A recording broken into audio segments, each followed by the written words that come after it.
मैं आपसे गुफ्तगू एक बहुत अहम मौजू पे करना चाहता हूँ। 2024 का इलेक्शन जो है ये हिंदुस्तान की तारीख़ का सबसे अहम और सबसे मुश्किल इलेक्शन होने जा रहा है। 1952 के इलेक्शन के बाद मैं समझता हूँ ये 24 का इलेक्शन है जो इस हिंदुस्तान की तारीख़ लिखेगा। 1947 में जब ये मुल्क बटा उस वक्त कुछ लोग इस मुल्क को छोड़ के चले गए और काफ़ी बड़ी तादाद उसने गांधी की आवाज़ पर, मौलाना आज़ाद और नेहरू और उस वक्त के काबरीन की आवाज़ पर अपनी किश्तियाँ जला दी, एक जिना को ठुकरा दिया और ये फ़ैसला हुआ। जो कैफियत 1947 में मुसलमानों की थी, आज 2024 में हम वहीं खड़े हैं। उस वक्त के काबरीन ने एक राय दी कि भाई तुम यहाँ आके रहो, हम साझी विरासत में रहेंगे। सन 52 का जो पहला इलेक्शन हुआ, नेहरू ने रेफरेंडम लिया कि इस मुल्क में सेकुलर हुकूमत रहेगी या हिंदू स्टेट बनेगी।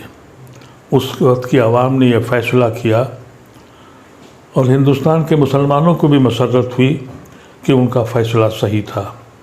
हम मुसलमानों ने चाँद और सितारों की तमन्ना नहीं की थी, हमने सिर्फ यही चाहा था कि हम इज़्ज़त के साथ अपने भाइयों के साथ रहें। पिछले 10 साल से जो कुछ हो रहा है उससे इस मुल्क का किसान हो, मज़दूर हो और कारीगर हो, हर तबका फ़िक्रमंद और परेशान है। और बिलख़ुसूस मुसलमानों के लिए अब फ़ैसला करना है कि उनकी ज़िंदगी कैसे गुजरेगी। आपको इसमें एक हक़ाइक़ बताना चाहता हूँ, हमारी बर्बादी के बायस में हम खुद शरीक हैं। अगर आप हिंदुस्तान के तज़किया करिए तो 84 पार्लियामेंट्री सीटें ऐसी हैं जहां मुसलमान जिता सकता है या हरा सकता है, उसमें से 72 सीटें बीजेपी के पास हैं। 80% स्ट्राइक रेट बीजेपी का मुस्लिम कॉन्स्टिट्यूंसीज़ में है। किसको इल्ज़ाम दें, कभी सोचा है आपने? उसके बाद दूसरी स्ट्राइक रेट बीजेपी की उन स्टेट सीटों पर है जो रिज़र्व सीटें हैं। तो आज भी एक तबका है गैर मुस्लिमों का जो आपके साथ खड़ा है। ये जो गठबंधन हुआ उसकी वजह से हमारे पास सिर्फ 2 ऑप्शन रह गए।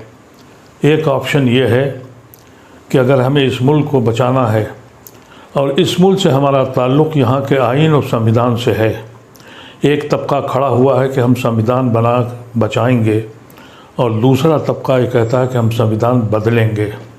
इसमें हमारा क्या रोल है, इसको सोचने की ज़रूरत है। आजकल तरह तरीक़े की चीज़ें आ रही हैं। मैंने देखा कि कुछ लोग, मुसलमान इतना परेशान हो चुका है कि उसे मालूम है कि उसकी दरगाहें, उसकी खानकाहें, उसकी मसाजिदें, उसके कब्रिस्तान रोज़ छीने जा रहे हैं। यहाँ तक कि कोर्ट अब ये भी कह रहा है कि आप मदरसा बंद कर दीजिए, सेकुलर मुल्क है और ये ऐसा सेकुलर मुल्क है जहाँ पार्लियामेंट का इफ्तिताह होता है तो हवन किया जाता है। यहाँ शिव मंदिर जितने हैं वहाँ पढ़ाई की जाती है। जब ये हालात हो जाएं फिर भी हम नहीं जाग रहे हैं। मैं आपसे गुजारिश करता हूँ कि अगर आप इस वक्त भी बहक गए, क्योंकि बहकने वाले लोग हैं, अभी बहुत से वाया मीडिया पॉलिटिकल पार्टीज़ ने निकाले हैं, उनकी सहयोगियों के साथ जुड़ने जा रहे हैं।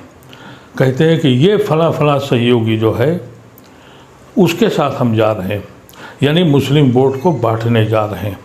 ये बात कब आपकी समझ में आएगी कि वो इलाके जहां आप जिता सकते हैं और हरा सकते हैं। और 4 जून को इस मुल्क का फ़ैसला होगा और आपके मुस्तकबिल का फ़ैसला होगा। मैं आपसे मुतब्बिनाना ख्वाहिश करता हूँ, सोचना शुरू कीजिए। कभी सोचिए आप कि हम गुनहगार हैं या नहीं हैं, हम कहाँ खड़े हैं। कभी हम इनके भाइयों की हैसियत से हिंदुस्तान में रहते थे, आज उसी दर पे गुनहगारों की तरह बैठे हैं। सुबह और शाम हमको ये बताना पड़ता है कि हम देशभक्त हैं, देशद्रोही नहीं हैं। इतना सब होने के बाद भी मुसलमान सोच नहीं पा रहा है। और कुछ लोग हैं जो कहते हैं कि हम पासबंदा हैं और फलाना अशराफ है। जाके देखिए उन अशराफ की कोठियों को और उनकी हवेलियों को जो जिन खंडरात में अब कबूतर के बसेरे हो रहे हैं। ये कभी देखा आपने? हुकूकत यह है कि पूरी मुस्लिम कौम पासमानदा है। अल्लाह तबारक व तआला मेरी ज़बान में इतना असर दे कि आपको दिलों में हिला सके। मेरे पास वो ज़बान नहीं है, मेरे पास वो कलम नहीं है जो आपको सोचने के लिए मजबूर करे। अगर आपने इस बार भी यही किया, अगर आप 5 सीटें भी कम, वोट भी कम कर सकते हैं, तो यकीन कीजिए कि आप मिल्लत पर और हिंदुस्तान पर एहसान करने जा रहे हैं। हमारा ताल्लुक़ इस मुल्क में हिंदुस्तान से सिर्फ़ आइन के साथ है। अगर आइन छीन गया, और जो छीना जा रहा है और एलानिया कहा जा रहा है, फिर भी समझ में नहीं आ रहा है। फिर भी कुछ लोग कहते ये हैं कि फलाने का वोट है, फलाने का वोट है। इस वक्त हमारे पास सिर्फ 2 ही ऑप्शन है। एक ऑप्शन ये है कि हम उन लोगों के साथ जाएं जिन्होंने आइन को बचाने की कोशिश की है, और उन लोगों की मुखालफत करें जिन्होंने हमें धोखा दिया है और जिन्होंने अपने मकसद के तहत जाके एनडीए के साथ गए हैं। इन लोगों को ख़ास तौर से आप अंदाज़ा कर लें कि इनके ख़िलाफ़ आप मुत्तहिद हो जाएं। अगर आप अपनी 84 सीटों में से 50 और 60 सीटें भी कम कर सकते हैं, तो ये मुल्क भी बच जाएगा और आप भी बच जाएंगे। अगर आपकी बात मेरी समझ में आ जाए तो खुदारा अपने साथियों से कहिए, उन तक पैगाम पहुँचाइए। यकीन कीजिए कि अगर आपने 5 वोट भी कम कर दिए तो ये कार खैर है, हमारा मुल्क बच जाएगा। मेरा दीन भी कहता है कि जालिमों के हाथ रोको, तलवारों से अब नहीं रोक सकते, वोट से रोक सकते हैं। एक जालिम जिन्होंने इस मुल्क को, ज़मीन को जहन्नुम बना दिया, और हम अपने घरों पर बैठे हुए हैं। अब बैठने की ज़रूरत नहीं है। अब सिर्फ ये फ़ैसला कीजिए, कोई हो, अगर ये जीत गए तो जो लोग आपके साथ हैं ये भी हमको किस्मत के हवाले करके छोड़ जाएंगे। कितने छोड़ गए, कुछ तो दौलत की लालच में, कुछ खौफ की लालच में। और अगर ये दोबारा जीत गए तो फिर वो जो बचे के जो सेकुलर हिंदू आपके साथ खड़े हैं, ये भी आपका दामन छोड़ देंगे। फिर आपके बच्चों का क्या हश्र होगा। और अगर आप जीत गए, इनको रोक लिया आपने, तो आपका वक़ार बुलंद हो जाएगा। आज आपकी हैसियत क्या है? कोई पॉलिटिकल पार्टी आपको घास नहीं डालती, आपको बुलाती नहीं है। यहाँ तक कि जो मुस्लिम कॉन्स्टिट्यूंसीज़ हैं वहाँ पर भी गैर मुस्लिमों को देती है और मजबूर हैं उनको जिताने के लिए। ऐसी शक्ल में एक बार सोचिएगा ज़रूर, और इस बात पर सोचिएगा कि ये एक आदमी जो बीमारी के बाद अपनी उम्र के साथ और बीमारी के साथ जिसकी आँखें अपने रब से मिलने को बेचैन हैं, ये उसका आखिरी इलेक्शन है। मैं इलेक्शन का कैंडिडेट नहीं हूँ, लेकिन अपनी मिल्लत की तरफ देखता हूँ तो दूर दूर तक कोई दिखाई नहीं पड़ता।